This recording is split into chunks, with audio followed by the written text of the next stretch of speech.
This lesson will explain about the asset under construction process. An asset under construction is a temporary or dummy asset which can be used to gather costs prior to transferring or settling those costs to the final asset. When the final asset is ready, the final invoices are received and the asset is brought into use.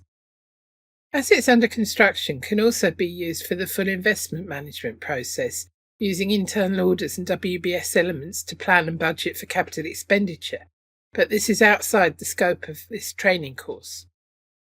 An asset under construction is created in an almost identical way to an asset, but using a specific asset class for assets under construction.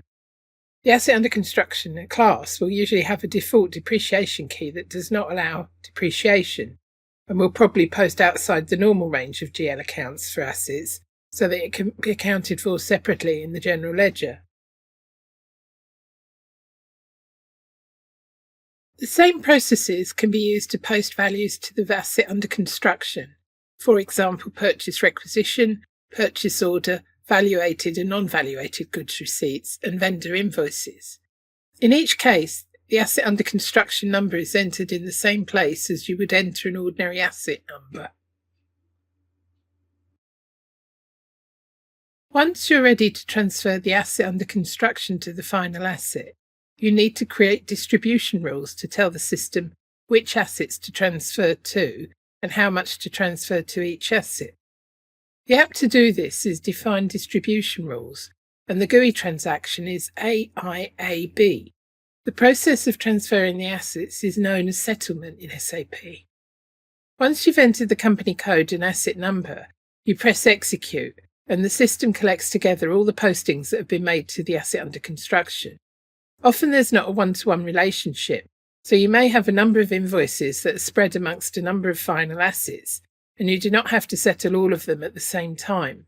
So the settlement AUC line item lists allow you to select the items you want to settle by selecting each item using the box on the left of each line and pressing enter to go to the next screen. If you have more than one ledger, you'll see a separate line for each ledger, as you can transfer each ledger differently. For example, an asset may be capitalised in one ledger but expensed for another. In the first column, you'd normally choose FXA for fixed asset. There are other options available, such as cost centre. If you're settling everything to one asset, 100% will default automatically. But if settling to more than one asset, you can use percentages, actual amounts, or equivalence numbers. An equivalence number is just a shortcut to entering something like the full amount. For example, if you wanted to put 1,000 on one asset and 5,000 on another, you could just enter 1 and 5 or 10 and 50. But if more complicated, then the exact amount can be entered. When ready, return to the previous screen and save. When you're ready to run the settlement, you can either enter the app from the menu or select the shortcut settlement button at the top of the menu.